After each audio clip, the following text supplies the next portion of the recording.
All right, so we've got some new podcast stuff to talk about for this week. We might be able to do weekly episodes.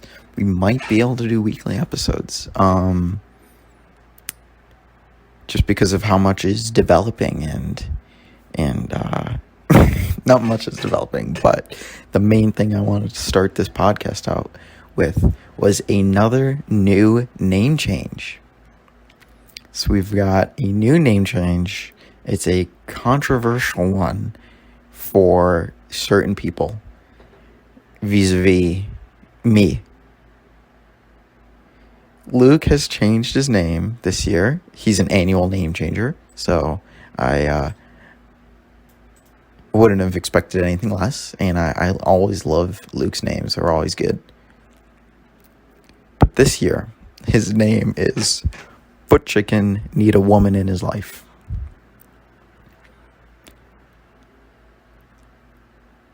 Parentheses, Aidan. So let's start with Footchiken. Footchiken, the F is capitalized, which we know is criminal. Footchiken fans should know that the F is always lowercase. So, can we move on to Footchiken Need a Woman in His Life? You think I need a woman in my life? Come at me with some sorry-ass wide receiver like Crabtree. You're going to get played. Come at me, 7th overall draft pick. What'd you finish last year? Would you finish, 4th in the league? I finished 1st in the league. I won the league. You think I need a woman? I ain't need no woman. I got swag, I got the league championship, and I got the belt. I went 11-2 last year. I don't need a woman in my life. So you can take that to the bank and put that in your pipe and smoke it. Got it, Luke?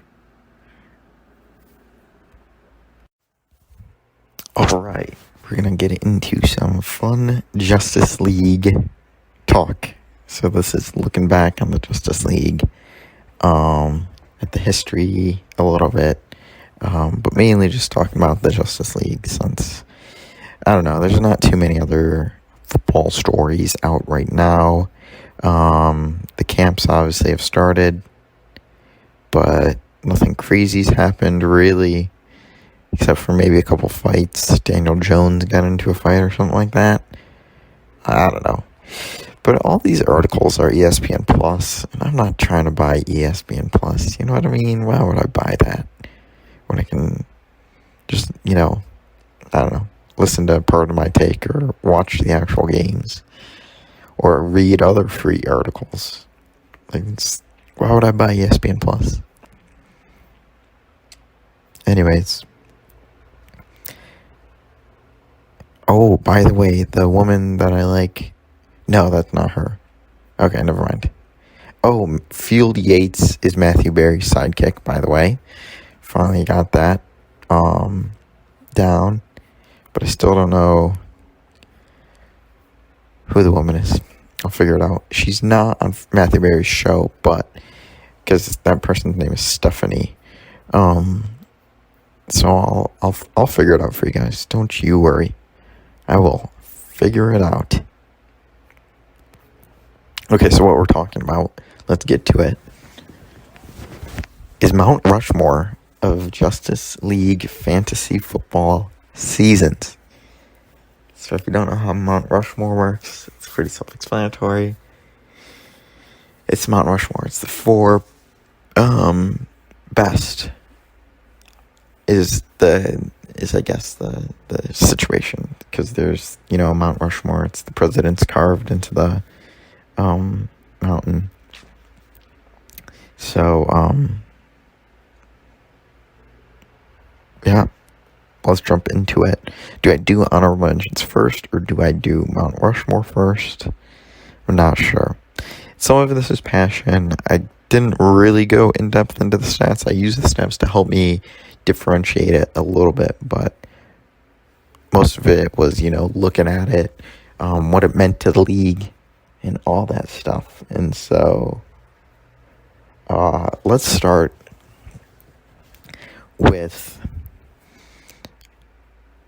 I think, has to be the undisputed best fantasy season we've seen.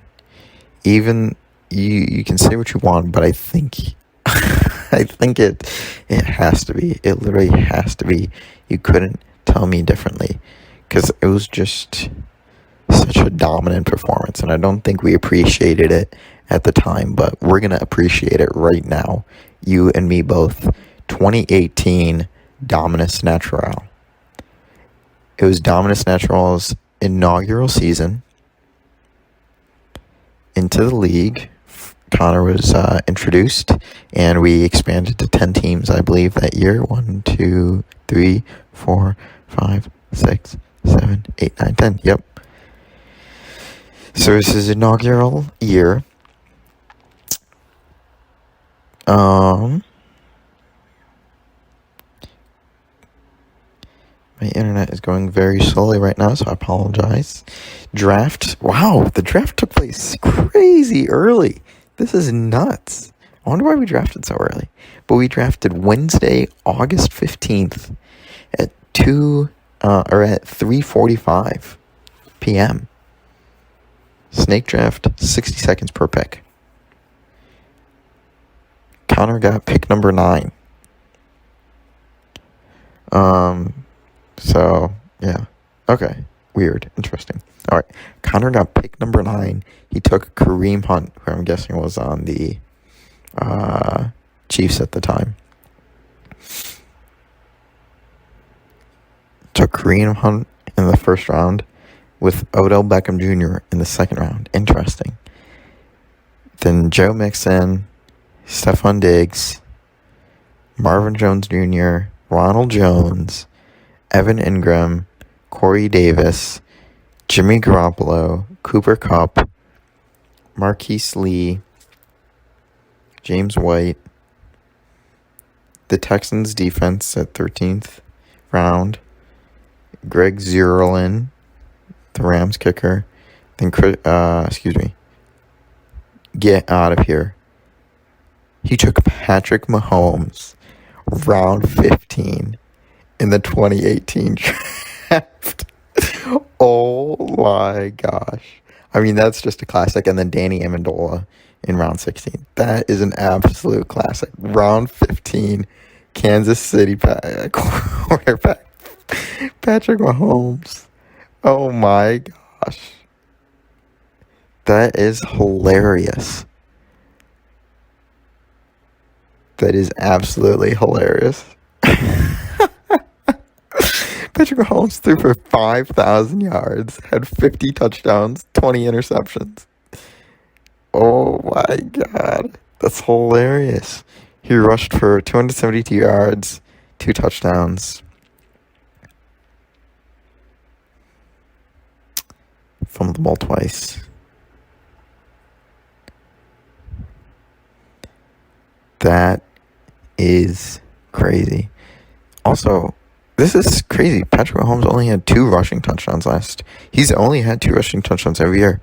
2018, 2019, 2020. So that goes to my point about rushing touchdowns. Even though I also just disproved my point. But I mean, that is just a classic. Like, I think that's low-key got to be why. Because, I mean, no way Jimmy Garoppolo had a good 2018 season. You know what I'm saying? Let's check out Jimmy Garoppolo's stats. I'm getting a bit sidetracked here. 2018, Jimmy Garoppolo played 3 games. So maybe Connor auto-drafted in 2018 by accident? But yeah, Jimmy Garoppolo played 3 games. Why did my computer just shift? Battery saver mode. You're not plugged in, mate. Oh, it's not plugged in. Let me plug in my computer. Okay, let's get back to it. Get back to what we were really talking about. So we saw Connor's draft. It was pretty good. So Connor starts out the season with a loss, 82-97 against his Tristan was already in the league at that point, I think. Or was he? Yeah, Tristan was. Tristan was in the league in 2017. And then Connor and Aaron got reintroduced in the next year, 2018. Okay. So Connor starts off a lost 82-97 to University of Finlay, aka Tristan. Connor would then go on to win 1, 2, 3, 4, 5, 6, 7, 8 wins in a row. And listen to this win streak. Okay, ready? Wins 118-86. Next win, week 3, has a down week, but he was playing footchiken 2.0, so he still got the dub, 77-71. Okay, here's where it pops off. From week 4 on, this is his points for. This is how many points he scored. 141, 149, 132, 120, 136, 137. Then he loses week 10 with 102 points, then wins week 11 with 128 points. So he had a streak of 1, 2, 3, 4, 5, 6, 7, 8 games scoring over 100 points. And he had a streak of 1, 2, 3, 4, 5, 6 games of scoring over 120 points. I don't think that's ever been done before or after. I mean, there's no chance. He finished the season with 114 points for, an average of 117.8 points per game, points for per game, with only 19 roster moves.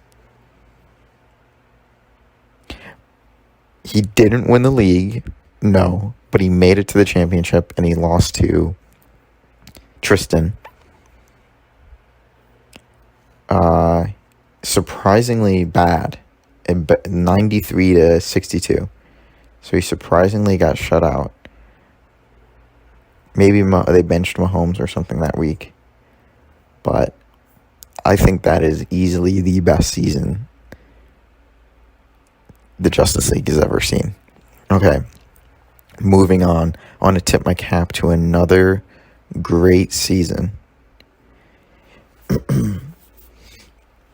2017, Luke Wallace. Also an inaugural season.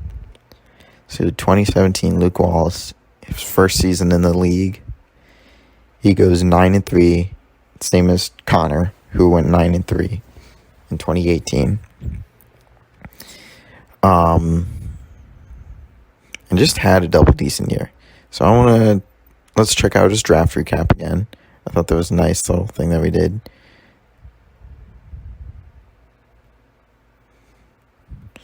So Luke picked number 8 overall, so he was the last pick. He went with Jordy Nelson. How nuts is that? Jordy Nelson. I mean, I think Jordy Nelson, wasn't he on Green Bay at the time? It says Oakland, but I'm not sure.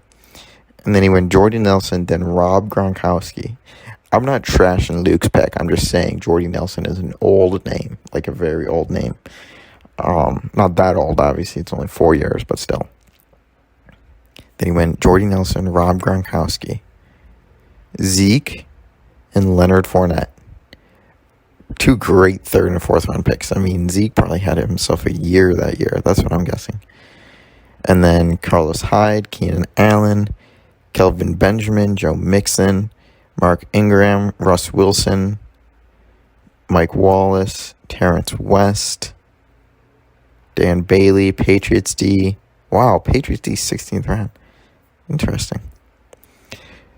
Wow, even weirder. So 2017 draft took place September 3rd at 9 in the morning. I don't know why. So maybe Luke auto-drafted or something. I bet you half of us auto-drafted. Who gets up for 9 in the morning? A 9 in the morning draft. That is so weird. I don't know why we did that. Anyways, I guess I was trying to shake up the competition or something. Luke starts the season rough. 2 losses to start. But then he pulls it back. Wins 103-92, then 133-77. loses one more time, and then there it's history. Goes win 137, win 114, win 140, win 83, win 109, win 135, win 99. So he just dominates the rest of the season, makes it to the playoffs, makes it the championship game, unfortunately loses. It's really tough. Like, when you've had the best season in the Justice League, it's very tough to finish it out. We've only seen it done. Actually, not very often. I'm not sure how many times, but not often. Luke finished with 1,293 points, averaging 107.8 points per game, with 26 roster moves. So, I mean, just an incredible season. Really well done. Lots of wins, lots of points. And that just goes to show you how well Connor had done to get 114 points in that game. We were only playing 12 games at that point. We played 12 games in 2017 and 2018, and Connor got 114 or 1,400 points. And I mean, Luke did a fantastic to get 1293. Like, we'll see, or if you check out the standings, it's people with 13 games can't barely get 1,200 points, much less close to 1,300 points. Like, 1,300 points looks like a good season. All right, moving on. We got to go this is a little biased, but I think it deserves it. I really do. I'm definitely biased, though. I won't deny that. But my 2020 season, I think it's got to be up there. It's one of the only two 11-win seasons. I went at 11-2. I totaled, excuse me. Uno momento, por favor. I totaled 1,369 points. So again, just to show you, we played an extra game, and I still couldn't even beat Connor's points total. We played one whole extra game, and Connor still beat me by like 60 points. So that's just nuts how well Connor did that season. Averaged 105.3 points per game. Made a lot of roster moves, but I did do a lot of dropping and adding, because there were a decent amount of injuries across all teams this year. So that's my excuse. But yeah, won the division with a 7-1 record. Went on to win the championship. Had 1, 2, 3, 4, 5, 6, 7 over 100 point games in the regular season, including 2 130 plus point games. And had a 7-game win streak. You know, I think the reason, like, I guess I shouldn't have started with Connor, because, like, nothing's going to sound nearly as impressive as his 2018 season. The only thing that comes close to sounding as impressive, and you'll be wondering why I didn't add him, but he makes it to the honorable mention, is 2018 Tristan. And the reason 2018 Tristan sounds so good is because 2018 Tristan had that 9-game win streak. He's got the longest win streak in Justice League history, 9 games. Not in the regular season, that does spill over into the championship season, but he only had 1, 2, 3, 4, 5 games 120 points and above, and he had a 64-point game. So it wasn't maybe as dominant, and that's why I didn't make it. He also went 9-3, but he did win the championship, so I don't know. It's tough. I would put him in another Mount Rushmore of maybe like best championship winning teams, because I think that could deserve its own Mount Rushmore. But let's just check this out. So, can we get 2018 season balled up? I haven't did a lot of moving, just have a lot of tabs open. Tristan only averaged 103.9 points per game, which sounds good, because it definitely is. He had 1,247 points. But he also averaged 72.2 points against per game, which is low even for these, high winning teams. Like, that is very low.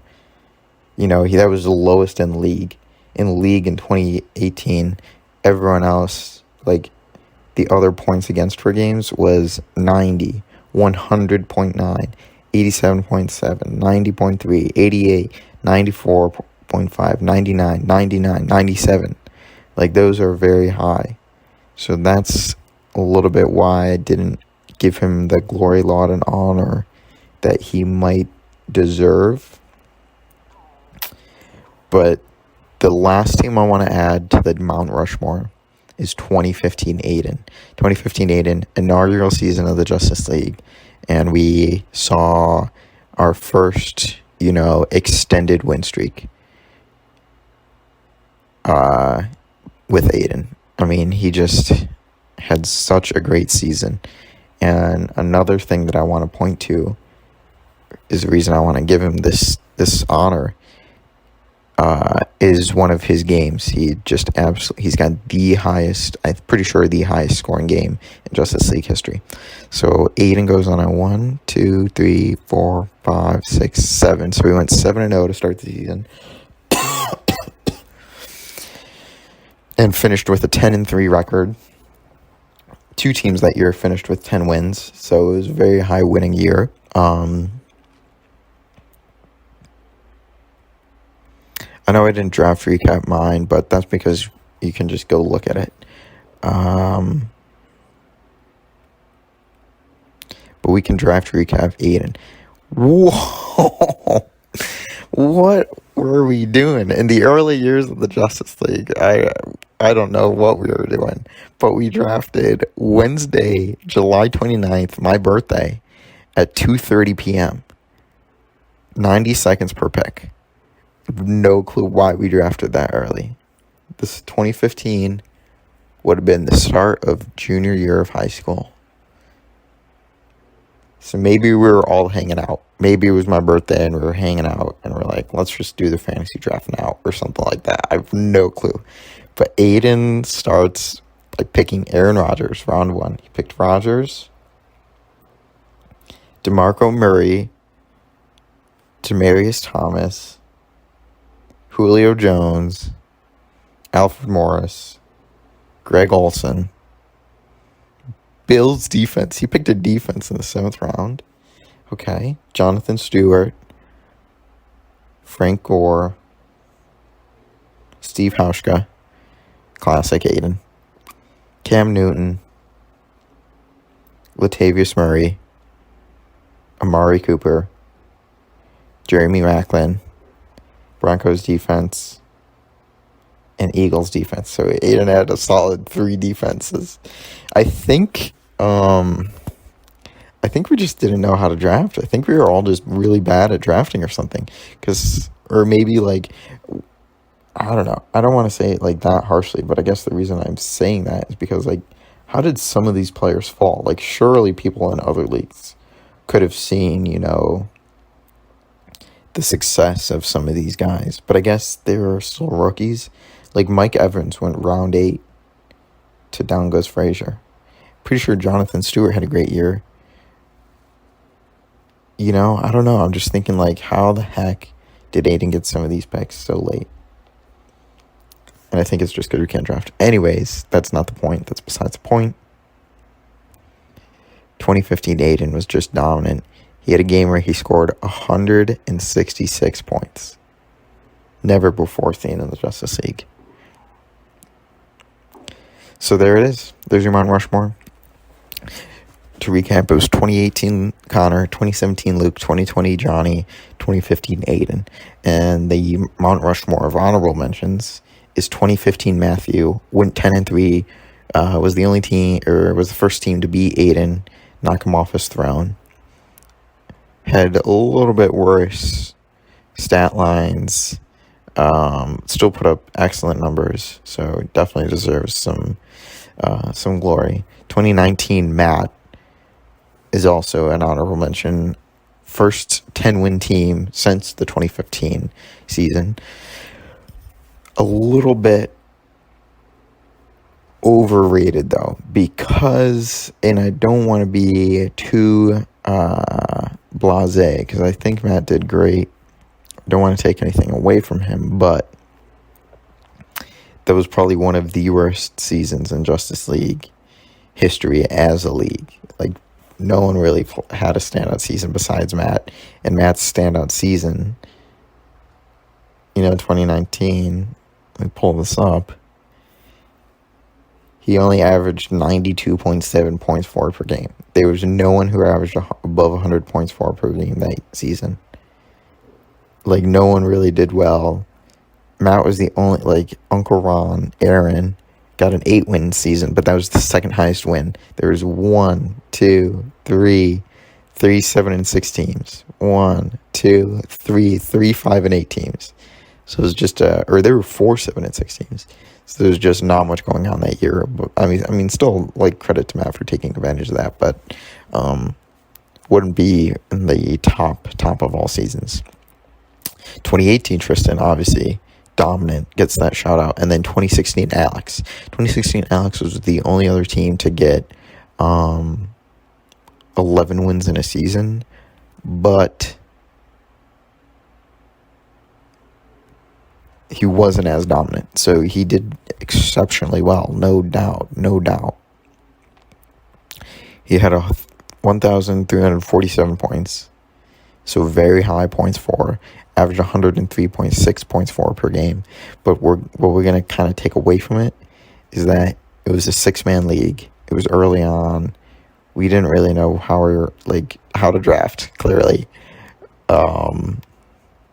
And he only scores over 100 a handful of times. Once, 2, 3, 4 times. He only breaks 100. So not the best that we've ever seen.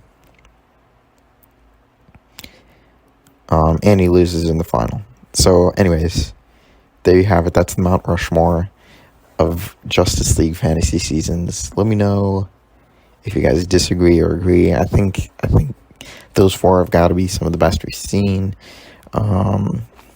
There's plenty of other Mount Rushmores we can do, and this is just seasons. It doesn't have to do with managers or anything at all, because we've literally got a statistically made Mount Rushmore of managers. We can do like a feelings of Mount Rushmore of managers, but according to the stats, the Mount Rushmore of managers is Luke, Aidan, me, and Matthew, and that's just statistics. Wow. The full list goes Luke, Aidan, me, Matthew, Tristan, Connor, Aaron, Alex, Matt, then Zach, then Justin. So the thing that made me go wow is that Zach is not number 10. I mean, that just seems absolutely criminal. But when you look at the amount of wins he has and the amount of points he scored, it's so poor. His total win percentage is 36.5%. I mean, how did that happen? He finished at an average of 5th. Finishes at an average of 5th. And he's only had 23 wins and 40 losses. Averages 86.35 points per game. So I'm not trying to rub it in, Zach, but that's just it's just shocking. I don't know how that happened. Anyways, that's that. Thank you. So next, I want to go over this video with you. Why Matthew Berry doesn't have Stafford as a top 10 fantasy QB. Alright, so the video starts with Matthew Berry's sidekick. I forget what his name is, but I do like him as a fantasy expert. But he goes, what do you think about the Cooper Kupp and the other wide receiver at LA? The other big guy, Josh Reynolds? I don't know. I forget what his name is. Doesn't matter, because I'm not going to be in a position to draft him. I'm 80% sure. But I do care about what he has to say about Cooper Kupp because I'm interested in Cooper Kupp purely because Matthew Stafford's going to be there. So Matthew goes on to say he thinks the offense will be better, but of course you're going to raise Cooper Kupp and this other dude. But he goes on to say that every top 10 quarterback last year rushed for multiple touchdowns. And he touched on this last week with, I don't care. I don't care. I mean, yes, that's true. Multiple touchdowns. The only person that really matters for is Lamar Jackson. And the only reason that matters is because he makes up for his lack of passing points and passing touchdowns with his running touchdowns. You know what I mean? So I don't think it matters that much. I mean, and then he goes down to say, oh yeah, he might have a QB sneak or two. QB sneaks probably give you as many points, as many bonus points as rushing touchdowns do. I mean, how many rushing touchdowns did Kyler Murray have last year? Couldn't have been that many. Josh Allen, I guess he ran for a couple of touchdowns, but it wasn't like he was running in touchdowns every other week, I don't think. He was gaining points running, so he'd give you an extra 6 points maybe, which I guess is worth it. But, they're a quarterback. I think Stafford's ability to pass on this Sean McVay team is going to completely outweigh his inability to not run. So that's my opinion on it. I do disagree with Matthew Berry on this one. I love Matthew Berry. I think he's a great fantasy analyst. And I think he's got a point. I mean, he ends the video saying, I've got him at position 13. And that's probably fair. So I kind of want to go and look at oh, come on. I opened that in a new tab. I didn't open that. Gosh darn it. Computer screwing me up. Okay. We're back here. Updated Fantasy Football Rankings 2021. Non-PBR QB. So for... Don't book a cheap hotel. Shut up. No. Okay.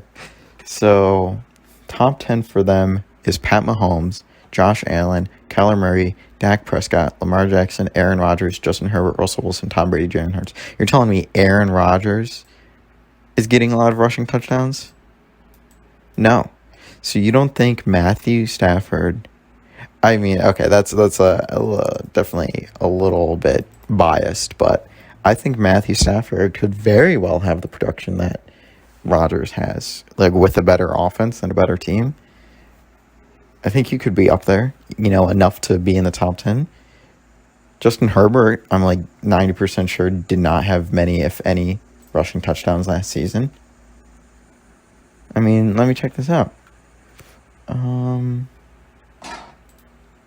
Don't know where I can really check it out. Rushing season 2020. Okay, he had 5. Okay, all right. I'm capping a little bit. That didn't help. He had 5. Matthew didn't play at all last year, so I can't get a good read on him. But I don't know. Let me check out Kyler Murray and Josh Allen. Those are my other two that I think would be important comparisons. Because Kyler Murray's passing production, I don't think is that great. I think he's got, D-Hop. But, I mean, he's not, the best passer in the league. Okay, 2020, rushing. Holy tamale, he's had 11 touchdowns. All right, well, that's really good. All right, now I'm just being proven wrong. I guess Matthew Berry is the expert for a reason. Josh Allen, shut up, commercials. Jeez, oh man. Okay, 2020, Josh Allen had 8. I mean, that's even more than Justin Herbert. 8. I mean, I can't really look at Stafford's numbers last year, so I can look at, I don't know, 2019 numbers maybe? 2019, he had 0 rushing touchdowns. Oh, well. But let's see how many passing touchdowns he had in 2019. Not many. Only 19. Okay, I guess my point is, I guess it doesn't matter really in the end, because I'm not trying to draft Matthew Stafford. I guess I should look at Aaron Rodgers. Rodgers' passing stats are going to blow him out of the water, though, because he actually has a team to pass to.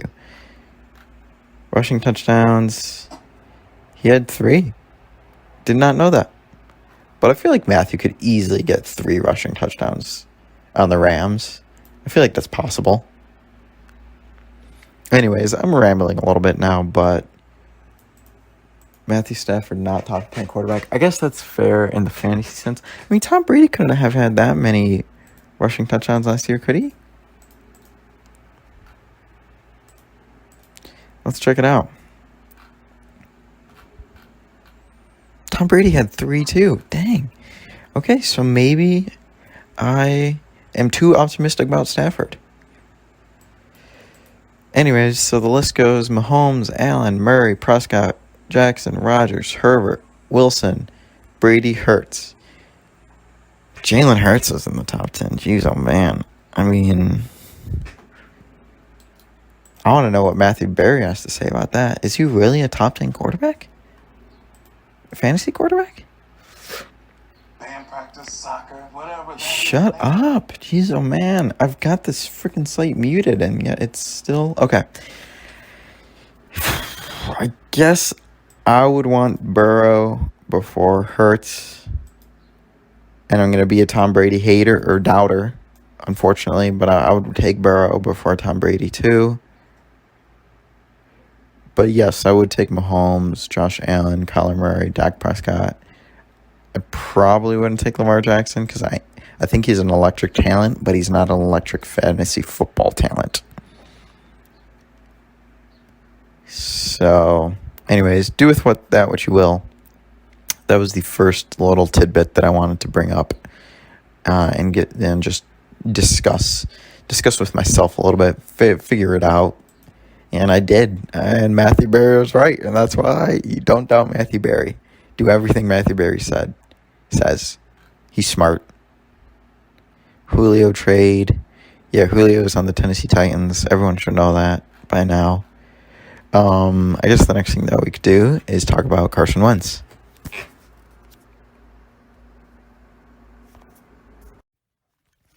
Alrighty, we're getting close to closing time out here, but there's still some stuff I want to talk about. Like, for example, Indianapolis Colts, Carson Wentz to have foot surgery, out 5 to 12 weeks.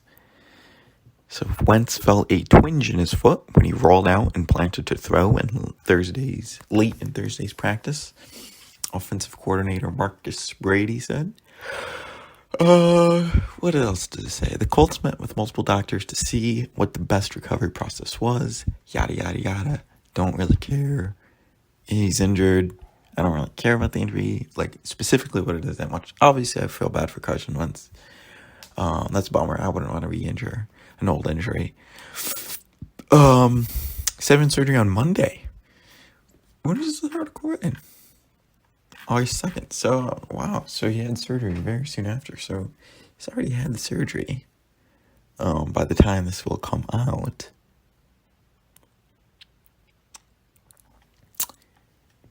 Wentz was benched. We all know that.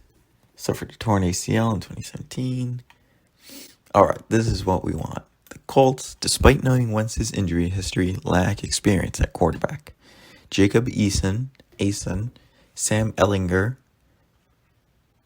Hookem, Jalen Morton, and Brett Hundley, whom the Colts signed Saturday, are the other quarterbacks on the roster. Hundley is the only one of 4 who has attempted an NFL pass. It's kind of funny.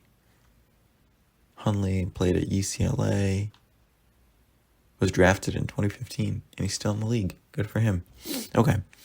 Eason was a 4th-round pick in 2020. Will continue to receive first-team reps in practice. The job is Jacob's right now, Reichs said. He has to prove it. He knows that, but Jacob's in the driver's seat. They're thinking of maybe trading, for Nick Foles. Sheesh, that would be harsh. Huh. Interesting. So what does this mean for fantasy football? I don't think it means that much, to be honest. I think maybe that means that Jonathan Taylor's draft stock is going to go up. Maybe. Not by all that much, because I think they're going to be a pretty run-heavy team as it is. Especially with Wentz at quarterback. But obviously they probably have confidence in Wentz. But anyways, maybe, I mean, he's already first round pick, like at 7 or 8. Does that push him into the top 6? I don't think it should be enough. I mean, because he's still going to have to split some snaps with, with the other dudes in the back. Nyheim Hines, however you pronounce his name, and Marlon Mack. He's still splitting snaps. So I think it's not going to really boost his value all that much more. Maybe he'll get more passing targets in the game, and that's where the boost will come from. But I don't think that's really going to be a concern. I don't think anyone was planning on drafting Carson Wentz anyways. So, the injury doesn't have that much to do with the league, to be honest. But, I just thought it might be something worthy to note if you guys didn't already note it. I guess I just proved myself that it wasn't that worthy to note based on Jonathan Taylor's draft. So maybe it's worth noting for the backup Colts running backs. Maybe it would be worth getting, Marlon Mack or Nyheim Hines. Let's try to pronounce these games. Is it Nyheim Hines? I don't know. Maybe it would be worth actually drafting Nyheim Hines probably like round 15, maybe round 16. Average draft position is 153, so yeah, maybe round 15. And then you could choose between Marlon Mack and him. I'd take Nyheim Hines for sure. Jonathan Taylor's average draft position is 12. Interestingly enough. Position rank is 4th. He's ranked 4th among running backs, though. I don't know. I mean, it's up to you guys. What you want to do. I don't think he's going to fall to me. If he does fall to me, that'd be fantastic. I'd love to have John back on the team. I don't think I had him on my Bachelotte's team last year. Did I? Actually, I might have had him on my team last year. Let's go to league history. Oh man, I closed out of the article. Let me open it back up. So in these last few minutes, I'll answer some questions from the viewers, from the listeners, because I got a whole bunch of questions. I know you guys all want to, pipe in and give me some stuff to talk about, and appreciate that. Jonathan Taylor was on my team. So just to recap, I had the greatest of all time running back, not to end the season, but to start the season. I had Derrick Henry, Chris Carson, Jonathan Taylor, and Raheem Mostert. Those were my starting 4 running backs. So I had a plethora of running backs, but then they all got injured. Mostert was the one that got mainly injured. He was out for the longest. Chris Carson had some injury problems, but Derrick Henry and John Taylor could rely on them easily. Okay. I also wanted to just point this out because this is the next article that came up after I love these articles. This is actually fun going through these articles because you get like a serious little thing, and then you get to see maybe like a not so serious or a goofy or a like kind of random thing. But still, it still makes sense that I wrote an article on it, I guess. But Chicago Bears tight end Jimmy Graham questioning the NFLPA after feeling forced to get the COVID-19 vaccine.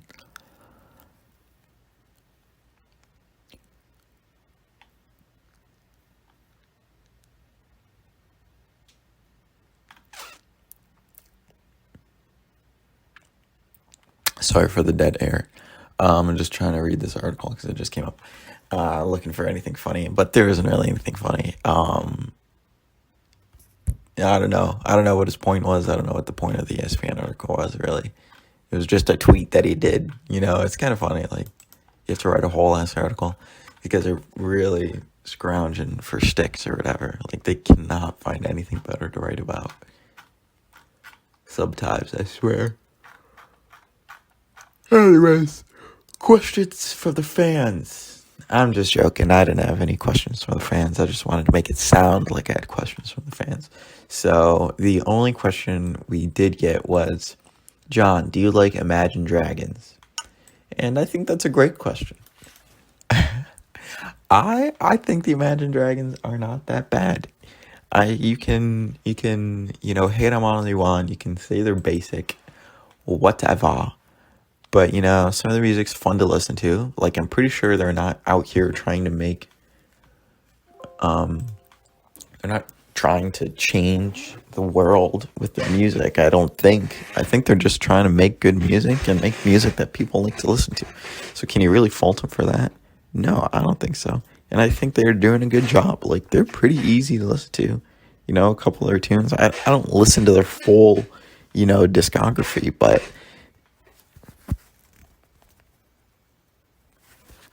I think it's, decent enough. So, they had a couple FIFA tunes. They had that song Thunder. I thought that was a pretty fun song to listen to.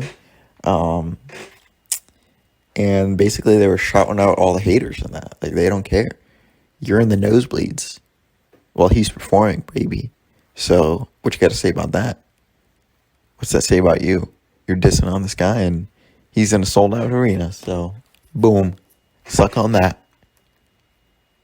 Alrighty, I think that's going to be all the time we have today for the Justice League Fantasy Football Podcast. Please send in some questions, though. I'd love to answer some viewer questions, if you guys have any. Or please bring up any topics you'd like me to talk about or discuss, or if you want me to, do a draft for your team and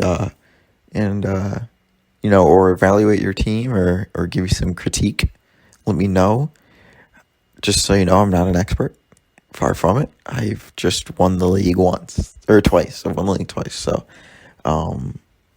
that's my only kind of, my only credentials, if you will. So thank you guys. Have a great day. And we will see you next week, maybe.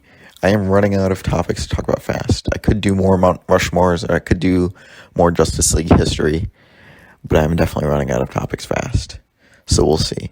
Even though I did say last week I probably wasn't going to do this weekly, I probably wouldn't have one for another couple weeks. Here I am releasing another one. But we'll try again. Because I'm not like, I want to keep doing it. I think it's fun. And I want to provide content for the league.